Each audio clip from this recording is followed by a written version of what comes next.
Hello दोस्तों, स्वागत है आपका अपने YouTube channel open book academy पर।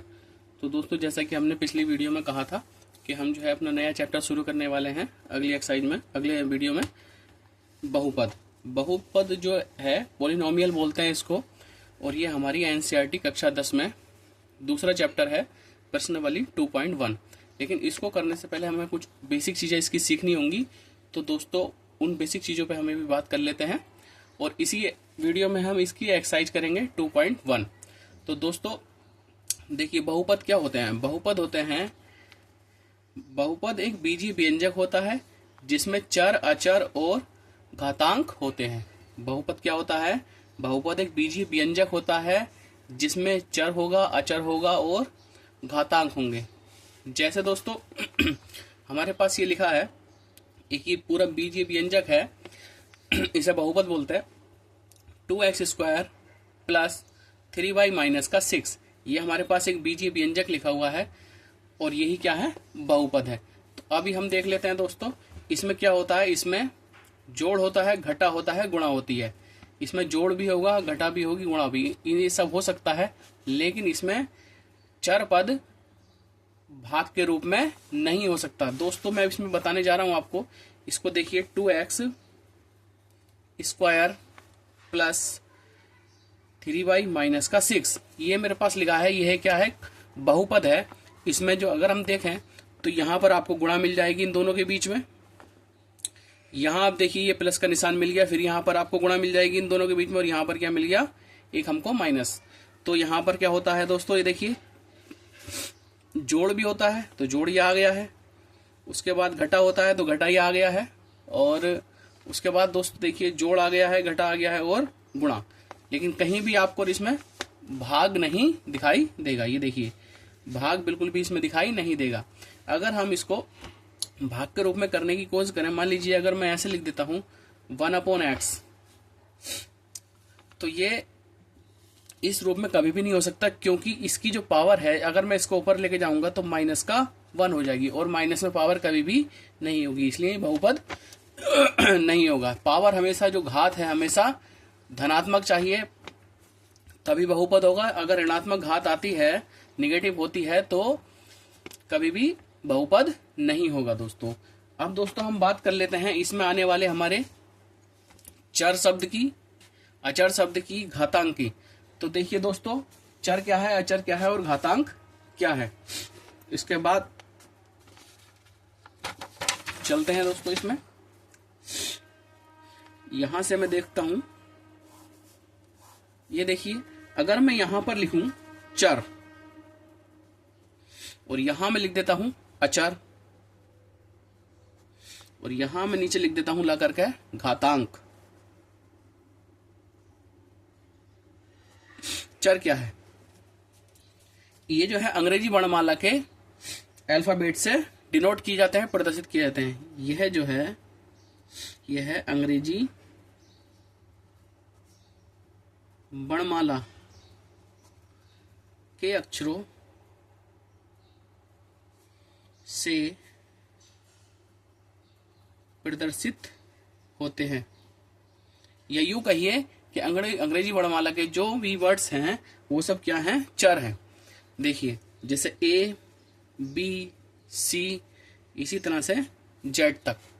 मोस्टली आपने देखा होगा XY Z लिखा हुआ, जैसे हम लिख देते हैं X, Y, Z, इस तरह से।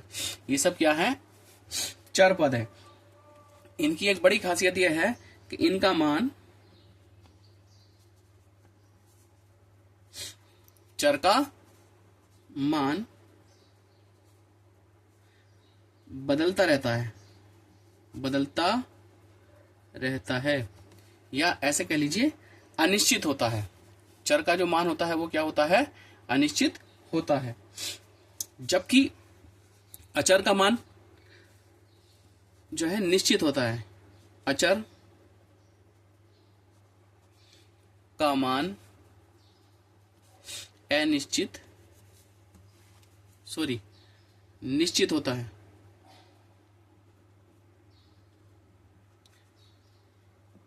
तो दोस्तों, जो अचर का मान है वो क्या होता है? निश्चित होता है। जैसे कोई भी संख्या हुई, कोई भी पूर्णांक हुए, वो सब क्या है, अचर है। जैसे 2 लिखा हमने यहाँ पर, 3 लिखा, 5 लिखा, माइनस लिखा, 1 लिखा, माइनस का 2 लिखा, ये सभी क्या है, इस तरह से सब क्या है, ये अचर पद है। इनका मान परिवर्तित नहीं होता। घातांक क्या होते हैं दोस्तों, चर की घात घातांक कहलाती है। जो चर की घात होती है हमारी, चर की घात घातांक कहलाती है, घातांक कहलाती है। देखिए जैसे कि हमारे पास x है, ये क्या है, चर पद है, इसकी घात कितनी है, 2, तो घातांक क्या हुआ, घातांक बराबर 2। अच्छा दोस्तों, इसको एक बार और देख लेते हैं। इनका मान जो है बदलता रहता है। जैसे मैं आपको अभी करके बताऊं, देखिए y इजिकल टू, अगर मैं 2x प्लस का 3 मान लेता हूं और यदि x बराबर 1 रखूं, तब क्या होगा। देखिए y इजिकल टू, x की वैल्यू रख दी मैंने 1 और प्लस का 3, तो y इजिकल टू हो गया 2 एकम 2 और 3, 2 और 3 5। ठीक है दोस्तों, देखिए अभी y का, x का मान 1 रखने पर y का मान ये आ रहा है। यदि x बराबर 2 रखूं तब क्या होगा, देखिए यहां पर इसका y बराबर 2 मल्टीप्लाई 2 और प्लस 3, तो यहां से दोस्तों देखेंगे 2 दूनी 4 और प्लस के 3 इजिकल टू कितना हो गया, 7। यहां से आपने देखा कि अगर यदि हमने x की वैल्यू 1 रखी तो y का मान 5 आया, और यदि x की वैल्यू हमने 2 रखी तो y का मान कितना आया, 7। इससे हमने पता लगा लिया है दोस्तों कि जो अचर पद है हमारे, जो चर पद है हमारे, इनकी वैल्यूज जो है हमेशा चेंज होती रहती है दोस्तों। देखिए दोस्तों, मैं एक बार और आपको दोबारा से समझा देता हूं। देखिए बहुपद क्या होते हैं, बहुपद होते हैं बीजीय व्यंजक होते हैं, इनमें चर होता है, अचर होता है और घातांक होते हैं। जैसे मैंने एक बीजीय व्यंजक लिखा है 2x² प्लस 3y माइनस का 6, तो दोस्तों ये क्या है, एक बहुपद है और ये बीजीय व्यंजक है। देखिए यहाँ पर देखिए, इसमें जोड़ होता है, घटा होता है, गुणा होती, लेकिन भाग नहीं होती है। यहाँ पर हम देख लेते हैं, ये 2 है, 2 के गुणा में कितना है, x², फिर प्लस है, प्लस आ गया, देखिए गुणा आ गया, प्लस आ गया, उसके बाद 3 है, 3 की गुणा में y है, उसके बाद देखिए माइनस का 6 है तो माइनस भी आ गया, मतलब घटा भी आ गया। तो दोस्तों आप देखेंगे यहाँ से कि इसमें जोड़, घटा और गुणा हमको तीनों मिले हैं, और चर पद में, चर पद भाग के रूप में नहीं होते, इसमें भाग आपको नहीं मिलेगा। देखिए अब हम बात कर लेते हैं चर, अचर और घातांक की। घातांक, देखिए चर क्या है, चर ये होते हैं अंग्रेजी वर्णमाला के जो भी अल्फाबेट हैं उनको हम सबको चर बोल सकते हैं, जैसे ABCD XYZ, ठीक है, और इनका मान जो है बदलता रहता है। और यहाँ पर देखिए दोस्तों, मैंने आपको एक उदाहरण से भी समझाया है कि y is equal to 2x plus 3, यदि x बराबर मैं 1 रखूं तो मुझको मिलेगा 2 की जगह 2 आ गया, x की जगह 1 आ गया, प्लस का 3, तो 2 एकम 2 और 3 5। यदि मैंने x की वैल्यू 2 रखी तो 2 अपनी जगह आ गया, x की जगह 2 आ गया, यहाँ पे 2 दूनी 4 और 3 7, तो x की वैल्यू 7 हो गई। यहाँ पर हमको पता चला है कि जो चर है इनका मान क्या होता है, बदलता रहता है। उसके बाद दोस्तों यहाँ देखते हैं अचर, अचर का मान जो है निश्चित होता है, सॉरी, ये मान परिवर्तित नहीं होता, ये निश्चित होता है। जैसे या कोई भी संख्याएं होती हैं, जो संख्याएं होती हैं हमारी वो क्या होती हैं, अचर होती हैं। ऐसे कह सकते हैं कोई भी पूर्णांक है, जो पूर्णांक होते हैं वो क्या होते हैं, अचर होते हैं। 2 3 5 माइनस का 1 माइनस का 2, इस तरह से कोई भी संख्या है। उसके बाद देखिए दोस्तों, घातांक किसको कहते हैं, घातांक कहते हैं चर की घात, घातांक कहलाती है। कोई भी चर पद होगा उसकी जितनी पावर होगी वही घातांक होगा। जैसे x² मैंने लिखा है यहाँ पर, तो x², इसकी पावर कितनी है 2, तो घातांक कितना हो गया 2। अगर मैं इसकी जगह लिख देता y की पावर 3, तो घातांक कितना हो गया दोस्तों, घातांक बराबर कितना हो गया 3। देखिए दोस्तों, अब बात कर लेते हैं बहुपद की। वैसे तो बहुपद कई प्रकार के होते हैं, लेकिन हमको जो पढ़ने हैं वो बहुपद पढ़ने हैं। एक रैखिक बहुपद, रैखिक और द्विघात। हमको 2 प्रकार के बहुपद पढ़ने हैं, रैखिक बहुपद और द्विघात बहुपद। रैखिक बहुपद क्या होते हैं, इनकी जो घात होती है वो क्या होती है, 1 होती है। इनकी जो घात होती है, रैखिक बहुपद की घात बराबर 1, और द्विघात बहुपद की घात कितनी होती है, 2 होती है। रैखिक बहुपद और द्विघात बहुपद।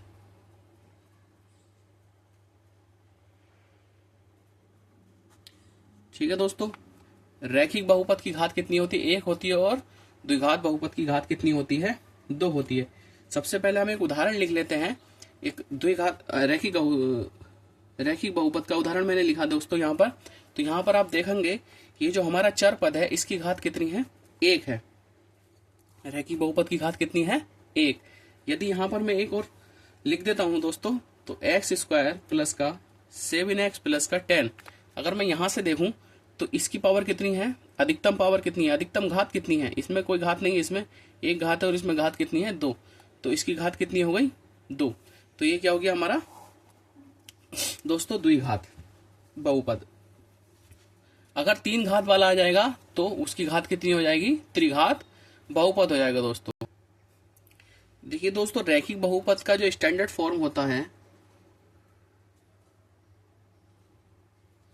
जो स्टैंडर्ड फॉर्म है इसका रैखिक बहुपद का, वो होता है ax प्लस बी। और इसका जो स्टैंडर्ड फॉर्म होता है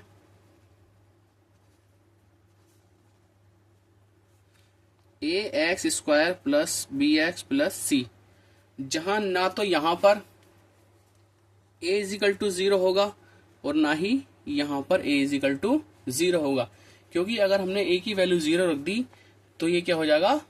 0 हो जाएगा। यहाँ पे सिर्फ बचेगा b। और यहाँ पर अगर a की वैल्यू 0 रख दी तो ये 0 हो जाएगा। हमारे पास क्या बचेगा? b प्लस का c। चलिए रख के देखते हैं। देखिए दोस्तों, अगर मैं यहाँ पर a की वैल्यू 0 रख दूं x प्लस b, अगर मैं इसको करता हूं तो 0 की मल्टीप्लाई किसी से भी करिए, गुणा किसी से करिए, 0 हो जाता है। और प्लस b, तो कितना बचा? b, जो कि रैखिक समीकरण नहीं है, गलत हो जाएगा। दोस्तों यहाँ पर भी अगर मैं a की वैल्यू 0 रख दूं 0x square plus bx plus c, तो यहाँ से हम देखेंगे तो ये तो 0 हो गया, यहाँ से bx प्लस का c बना। और अगर मैं देखूं यहाँ से तो bx प्लस का c मुझको मिलेगा, जो कि बहुपद द्विघात बहुपद तो नहीं है, लेकिन ये रैखिक बहुपद बन जाएगा हमारा। अगर हमने a की वैल्यू 0 रख दी यहाँ पर तो ये क्या बन जाएगा?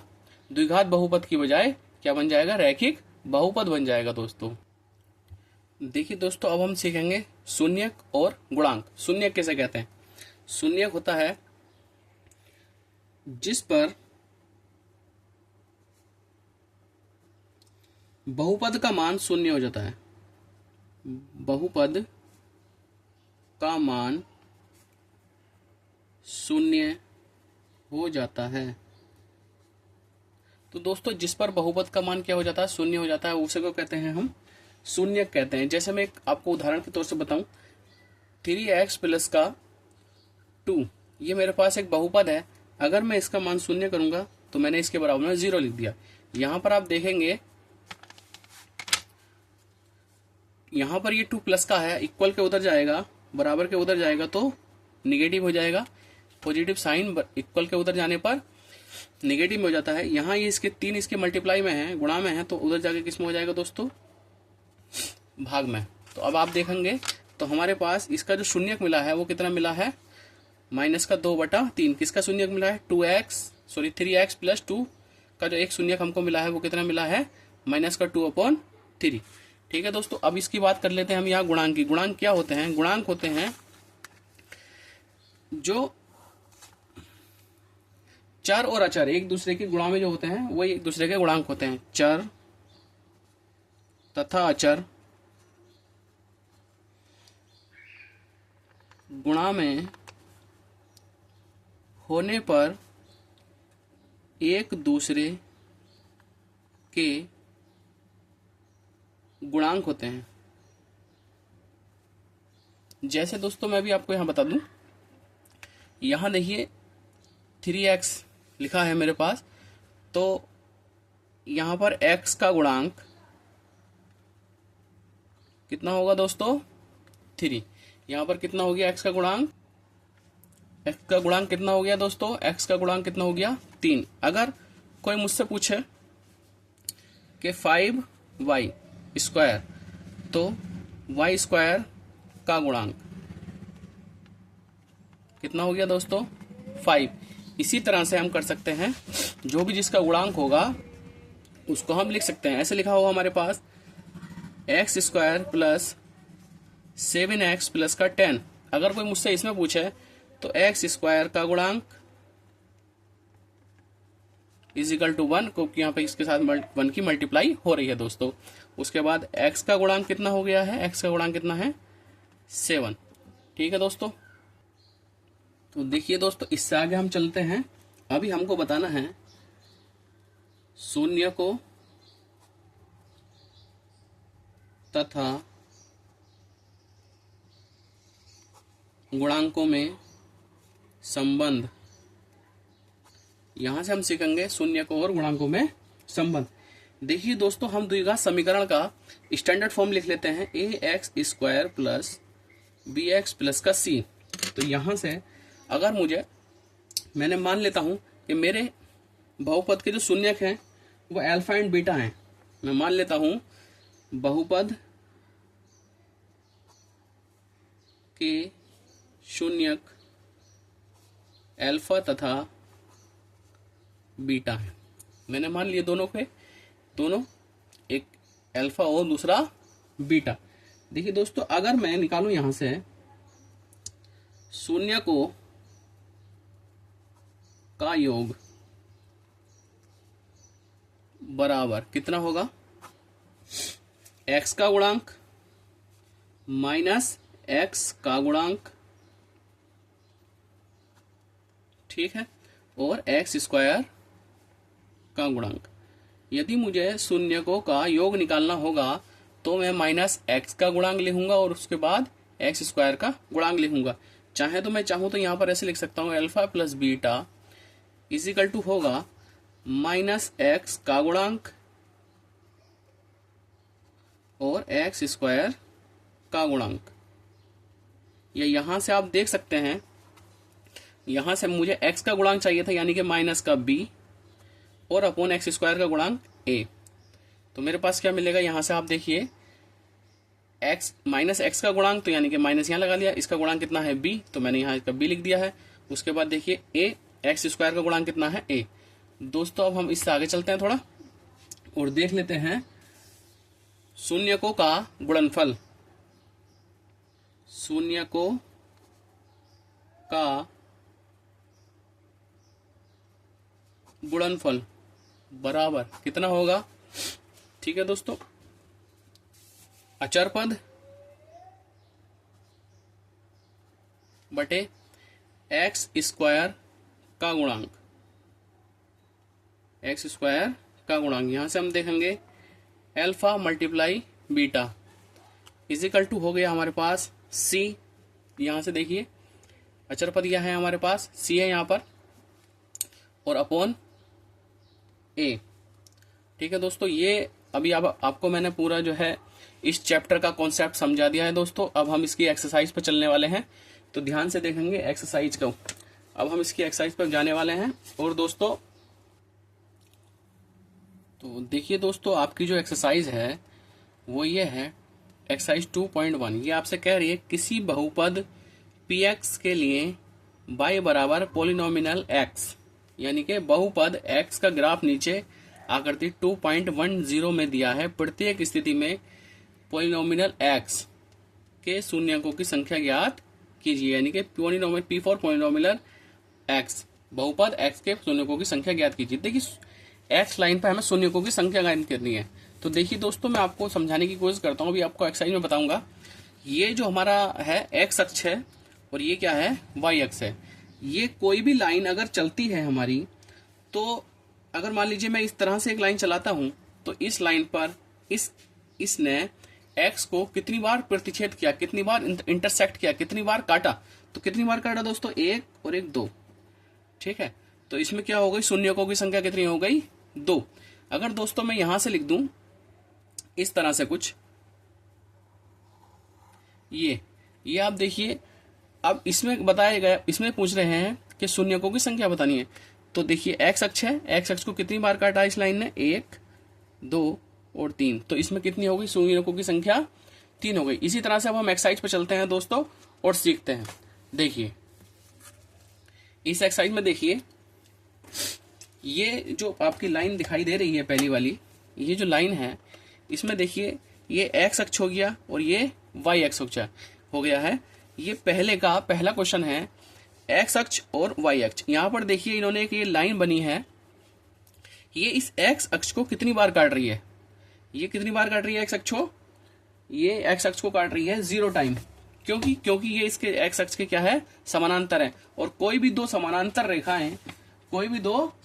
रेखाएं एक दूसरे को कहीं भी प्रतिच्छेद नहीं करती, किसी जगह पर भी एक दूसरे को नहीं काटती हैं दोस्तों। उसके बाद तो इसमें कितना हो गया, शून्यकों की संख्या कितनी हो गई, 0। यहां देखिए अगले वाले से देखते हैं, पहले का दूसरा देखते हैं।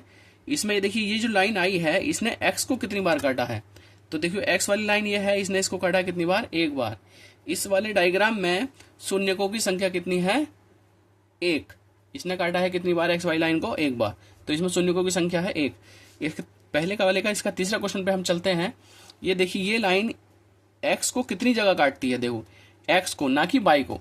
तो एक्स पे यहाँ पर काटा 1 बार, यहाँ काटा 2 बार और दूसरी बार 3 बार, तो 2 बार यहाँ है और 1 बार यहाँ है। इसको हम नहीं गिनेंगे, इस वाले को जो बाई पर है इसको हमें नहीं गिनना है, केवल एक्स वाले को गिनना है, 1 2 3।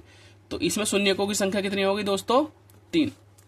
उसके बाद अगली लाइन पर आ जाते हैं हम अगले क्वेश्चन की तरफ। ये जो लाइन बनी है हमारी, इसने कितनी बार काटा है एक्स अक्ष को, तो 1 और 1 2, तो इसमें शून्यकों की संख्या कितनी हो गई है, 2। उससे अगली बात चलते हैं, 1 2 3 4। यहाँ पर देखिए इस वाई वाले को नहीं गिनेंगे, केवल एक्स वाली लाइन को कितनी बार काटता है ये ग्राफ, 1 2 3 4। तो इसमें शून्यकों की संख्या कितनी हो गई है, 4। अगले वाले क्वेश्चन की तरफ चलते हैं। इसमें देखिए ये लाइन एक्स अक्ष को कितनी बार काटती है, 1 2 3। इस वाले को हम नहीं गिनेंगे वाई वाले को, तो कितनी बार काटती है, 1 2 और 3। तो इसमें शून्यकों की संख्या कितनी हो गई है दोस्तों, 3 हो गई है। इसी तरह से मैंने अभी आपको इस चैप्टर का कॉन्सेप्ट समझा दिया है और इसकी अगली एक्सरसाइज में अगली वीडियो में आपको कवर कराऊंगा। तो दोस्तों ये जो आपने सीखा है इसका अगर आप रिवीजन करेंगे तो आपके लिए बहुत अच्छा होगा। रिवीजन करते रहिए और पढ़ते रहिए। तब तक के लिए बाय।